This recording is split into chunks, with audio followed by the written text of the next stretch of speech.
تو شاہ عبد القادر جیلانی جیسے بچے پیدا ہوتے تھے، صلاح الدین ایوبی جیسے بچے پیدا ہوتے تھے۔ جب عورتوں کی تمنائیں پاک تھی، قاسم نانوتی جیسا عالم پیدا ہوتا تھا، رشید احمد گنگوئی جیسا عالم پیدا ہوتا تھا، حسین احمد مدنی کی طرح عالم پیدا ہوتے تھے۔ جب ماؤں کی تمنائیں بری بنی تو کیا ہو گیا؟ سنگر پیدا ہونے لگے، بڑے بڑے اسٹار پیدا ہونے لگے، جنہوں نے پوری عمر اللہ کی نافرمانیوں میں گزاری۔ آئیے آپ کو ایک واقعہ سنا دیتا ہوں۔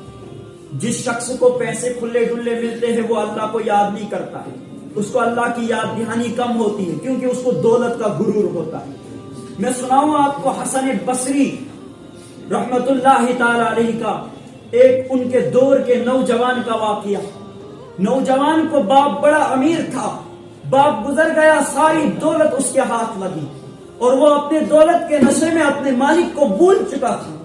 ایسی حرکتیں کرتا تھا کہ حتیٰ کہ اس کے لیے لکھا جاتا ہے کہ وہ حسن بصری اس کو سمجھانا بھی نہیں چاہتے تھا۔ حسن بصری کے بارے میں لکھا جاتا ہے کہ ماں ان کی پریشان ہو گئی، اس جوان کی ماں حسن بصری کے پاس جاتی، اے حسن بصری میرے بیٹے کے لیے دعا کر، میرا بیٹا بڑا ظالم ہو چکا ہے، سرکش ہو چکا ہے، میرے بیٹے کو نظر نہیں آتا اللہ کیا ہے، رسول کیا ہے، نبی کیا تھا، کوئی پتہ نہیں اس کو، لیکن میرے لیے دعا کر، میرے بیٹے کے لیے ہدایت کی دعا کر۔ اور ماں ہر دن مایوس ہو کے حسن بصری کے گھر سے آیا کرتی تھی۔ ایک دن مسئلہ ایسا ہوا کہ جوان کو ایک بیماری نے لا علاج بیماری نے اٹیک کر دیا، بیماری نے اس کو پکڑ لیا۔ اب اس کو معلوم ہو گیا کہ اب میں بچنے والا نہیں ہوں۔ اس نے ماں کے ہاتھ خط بھیجا، حسن بصری سے کہہ دو میں آج اپنے گناہوں کی توبہ کرنا چاہتا ہوں، لہذا وہ آ کر میرے گناہوں کی توبہ کروائے۔ اور وہ حسن بصری جب اس کی ماں وہاں پر گئی تو کیا دستخط دی دروازے پر، پردے کے اندر سے سوال کیا۔ حسن بصری نے جانے سے انکار کر دیا، کہا میں ایسا آدمی کے پاس نہیں جا سکتا، اوپر سے لاکھوں لوگ میرا درس سننے کے لیے آئے ہیں، حدیث سننے کے لیے آئے ہیں، لہذا میں نہیں جا سکتا کیونکہ ان لاکھوں لوگوں کا ٹائم ضائع ہوگا، میں نہیں آ سکتا۔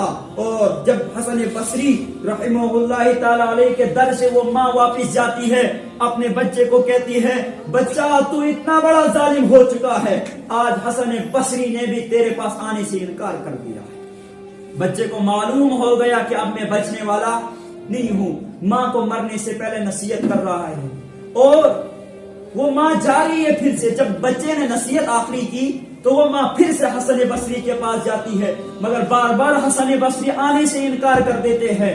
اور پھر مسئلہ ایسا ہوتا ہے، اس جوان کی موت کا وقت قریب آ جاتا ہے، یہ اپنی ماں کو نصیحت کرتا ہے، ماں مجھے پتا ہے میں ظالم ہوں، سرکش ہوں، مگر میں اللہ کے حضور توبہ کرنا چاہتا تھا، مگر اللہ کا ولی مجھے ایکسپٹ کرنے کے لیے تیار ہی نہیں، لہذا میں کس کے سامنے توبہ کروں؟ میں نے دل میں توبہ تو کر لی، مگر مما آج کے بعد جو گناہ کریں گے ان کو کچھ عبرت ملنی چاہیے مجھ سے، آپ جب میں مر جاؤں گا مجھے قبرستان، مسلمانوں کے قبرستان میں دفن نہ کرنا۔ مما جب مجھے قبر میں عذاب ہوگا میری وجہ سے، جو میرے ساتھ قبر میں ہوگا اس کو عذاب ہوگا، اس کو وہاں پر تکلیف ہوگی، لہذا مجھے مسلمانوں کے قبرستان میں دفن نہیں کرنا۔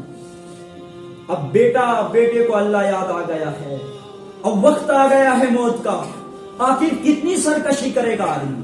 رب سے دور بھاگنا چاہتے ہو بھاگ کے دکھاؤ، پوری مشرق تو مغرب زمین، شمال تو جنوب زمین ساری اللہ کی ہے، کہاں جاؤ گے؟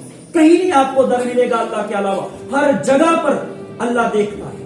مٹ جائے گناہوں کا تسلسل دنیا سے ایک بال، اگر ہو جائے یقین کہ خدا دیکھ رہا ہے، اگر ہو جائے یقین کہ خدا دیکھ رہا ہے۔ اگر بندہ یہ سوچے نا، شام کو کمبل کے اندر خون چلانے والے اگر یہ سوچیں گے نا اللہ دیکھ رہا ہے، کبھی غلط فلم نہیں دیکھیں گے، کبھی ننگا ناچ نہیں دیکھیں گے، کبھی بھی گانے نہیں سنیں گے۔ ان کو پتا ہے کل قیامت کے دن اللہ ہمیں اپنے گانے سے محروم کر دے گا۔ یہ کان ترستے ہیں اللہ کا قرآن سننے کے لیے، مگر مسلمان جوان اپنے کانوں کو قرآن سنانا نہیں چاہتا۔ یہ آنکھیں ہماری ترس رہی ہے قرآن کو دیکھنے کے لیے، مگر یہ چاہتا ہی نہیں قرآن کے سامنے جانا۔ جا بھاگ کے دکھا۔ آج وہ جوان جو سرکش ہو چکا تھا دولت کے نشے میں، آج رب کے حضور آ رہا ہے، کہہ رہا ہے ماں سے، مما جب میں مر جاؤں تو میرے دونوں ٹانگیں رسی سے باندھ کر مجھے گھسیٹنا، پوری سوسائٹی میں مجھے گھسیٹ کر، اور نوجوانوں کو اس سے ہدایت ملے گی کہ گنہگاروں کا یہ حال ہوتا ہے، دوبارہ کوئی گناہ، شراب کوئی پیے گا، زنا کوئی کرے گا، کسی کی ماں کی عزت کوئی لوٹے گا، کسی کی بہن کی عزت کوئی لوٹے گا۔ ہم تو طلوع ہو گئے ماؤں بہنوں کی عزت لوٹنے پر۔ کہتے ہیں گناہ میں لذت ہے مگر سکون نہیں، گناہ میں لذت ہے مگر سکون نہیں، گناہ کی مہلت نہ ملنا بھی اللہ کی نعمت ہے۔ کیا ہے؟ اللہ کی نعمت ہے۔ ہر ہمیشہ انسان بولتا ہے اللہ کی نعمت سے سرفراز ہوں۔ اللہ کی نعمت ایک یہ بھی ہے کہ اگر آپ کسی کام میں بزی ہے، گناہ کے قریب نہیں جا رہے ہو، سمجھ آئی؟ تو جوان کہہ رہا ہے مجھے گھسیٹنا، اور ادھر سے ماں نے دیکھا اس کی روح نکل گئی، یہ پھر سے حسن بصری کے در پہ جا رہی ہے، کہہ رہی ہے حسن بصری، جس جوان کے بارے میں تجھ سے سوال ہر روز کیا کرتی تھی، آج وہ جوان اس دنیا سے چل بسا ہے، لہذا آ اس کا نماز جنازہ پڑھا۔ حسن بصری نے کہا میں بے نمازی کا جنازہ نہیں پڑھا سکتا۔ ماں مایوس ہو کے پھر سے واپس آ گئی۔ ماں واپس آئی اور کیا دیکھتی ہے کہ لوگ جمع ہو چکے تھوڑے بہت، اور ان سے کہا کہ آپ خود ہی مشورہ کر لو، جنازہ کون پڑھائے گا، غسل اس بچے کو کون دے گا، دفن کفن کون کرے گا، مجھے اس کے بارے میں کوئی پتہ نہیں۔ لوگ اس بارے میں مشورہ کر ہی رہے تھے، مردے کو غسل تو دے دیا، جنازے کی تیاری چل رہی ہے، اچانک ماں کے دروازے پر ایک آدمی کی دستخط ہوتی ہے۔ یہ کہتی کون؟ اس نے کہا میں حسن بصری ہوں۔